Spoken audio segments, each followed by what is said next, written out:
Adeyemi Omele ni mo ń bá sọ̀rọ̀. Yeah, I want to Adeyemi. Sorry, what am I speaking with? Hello, you said what?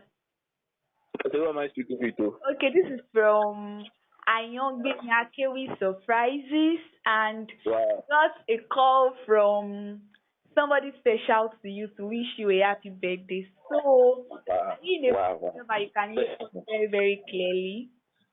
I can hear you. I can hear you clearly.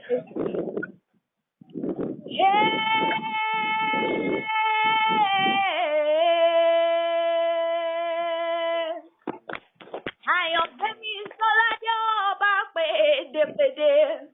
Mo ní ẹgbẹ́ bá làwọn àṣàṣe kúrò.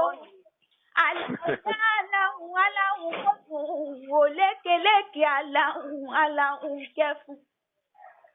Ayangbemmy Sọ́lá akéwì ìmọ̀dé mo wà láhùn kélédùá ojojú mi ṣe. Adéyẹmí ooo.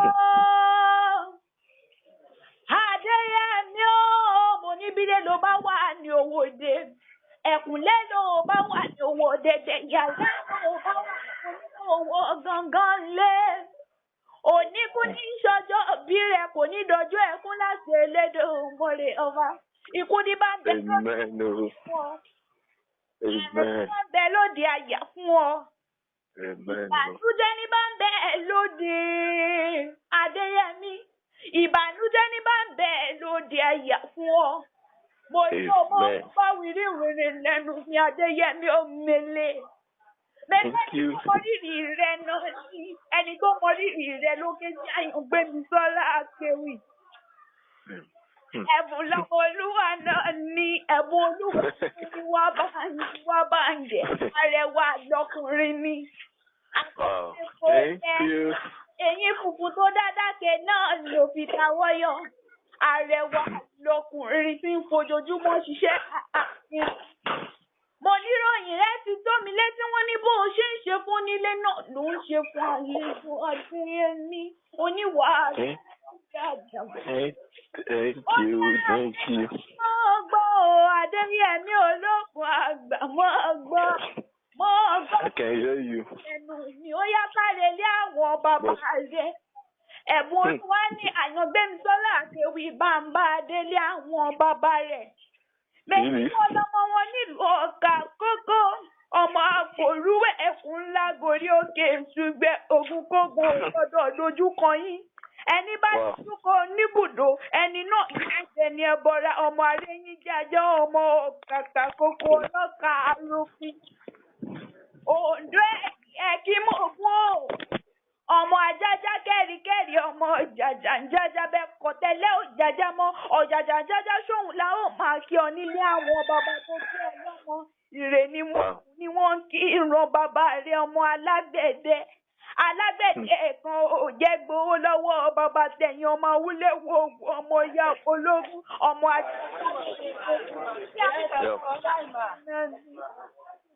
Ẹ̀bùn olúwa ní wá báǹgì dáadáa.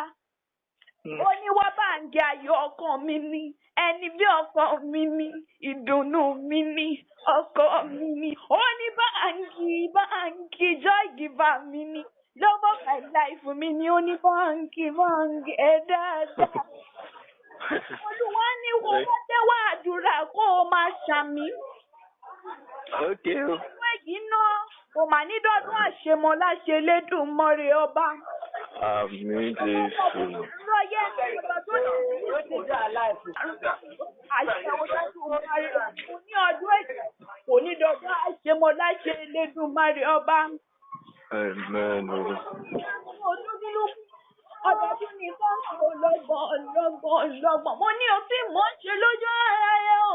Àìní mò ń ṣe o màmá ní kọ́gùn sílé ẹ láṣẹ Elédùà. Àmín Jésù. Tí ó jèrè àyàn àlù òkú ewúrẹ́ tí ń fọhùn bí ènìyàn. Mo lọ́dọọdún nìkan so lógúnlógún. Ọdọọdún nìkan so lọ́gbọ̀n.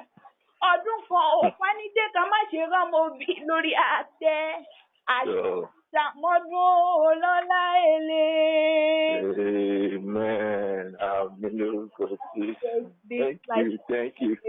Thank you so much. I really appreciate it. Okay, God bless people you. call Ebunoluwa. Tell her we made a call to you already. Can you repeat yourself, please? You said what? I said, can you repeat yourself, please? I don't hear what you just said now. Ebunoluwa, so you can tell her that we made a call to you already. Sure. I will surely call. Maybe in the next 5 minutes. Yeah, I'll call her. All right, thank you. Bye. Enjoy your Thank you. I really appreciate you. Thank you so much.